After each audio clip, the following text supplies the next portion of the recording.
Another really cool thing last year was the Machine Head secret set, or when I got there, the not so secret set. So all I could see was Machine Head advertisement.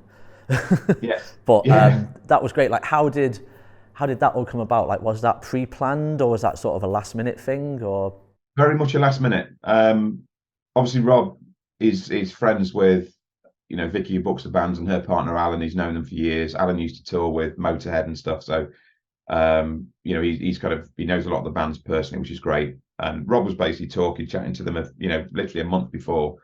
And, the tour was due to start. And it was Rob's idea. He just said, how cool would it be if we just exploded onto the stage, middle of the day, not on in any special slot, but he said, I don't want to do it on the main stage. I want to do it on a second stage, like a tent stage.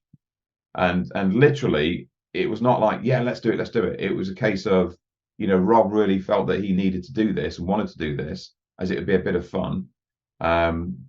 Use it as a live practice session for the tour, which was great. And pretty much just decided, I think it was probably a couple of weeks before, right, I'm doing it.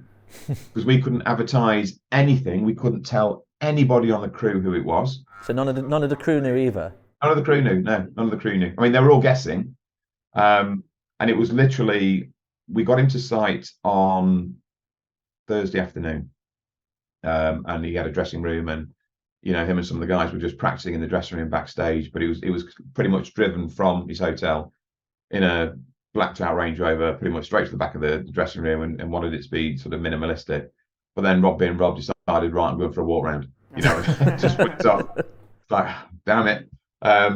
But even at that point, the majority of people didn't know who it was until the backdrop went up. So how hard was it to keep it a secret?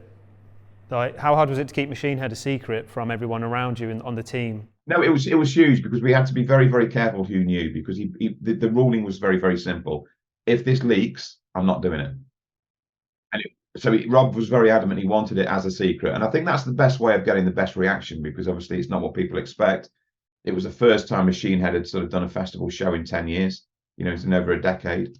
And, for us, it was an absolute honour that he chose that to be at Bloodstock. I think it was absolutely amazing. So, he had the best weekend. He stayed all weekend as well. He didn't sort of come in, do his show and go. He stayed for the entire weekend, came back every day, and just basically chilled out backstage in VIP, went for his walks, and just enjoyed it. So to see because Rob lost his love for festivals, I think, because some bands don't get treated that well at shows, and he just felt as though that wasn't kind of fair on the bands generally, I think. So to see him having such a great time was, for us, an absolute win, because if it means that Machine Head are going to start hitting the festival circuit again, that can only be a good thing. It was amazing. I was stood there in the tent, absolutely melting, and obviously the rumors were circulating around. But then when, like I said, when that backdrop went up, the Machine fucking Head backdrop, like, the place just erupted. And then they came on, and like you said, they said they used it as a tour practice session. It did not sound like a tour practice session at all. No. I mean, bear in mind, it was a three-piece. It was, it wasn't the full. It was a three-piece, but they absolutely tore it apart. And it was amazing. But the thing is, it's like anything. When a band goes on stage to do something, the crowd are 80% of it. So they've got to be receptive. They've got to be up for it. And God, were they up for it? Even in that heat, it was amazing. And the tent, it was bursting at the seams. They were sort of crowding right out to the other sort of areas outside, which was amazing to see, because people wanted to get a glimpse of what was going on. Definitely.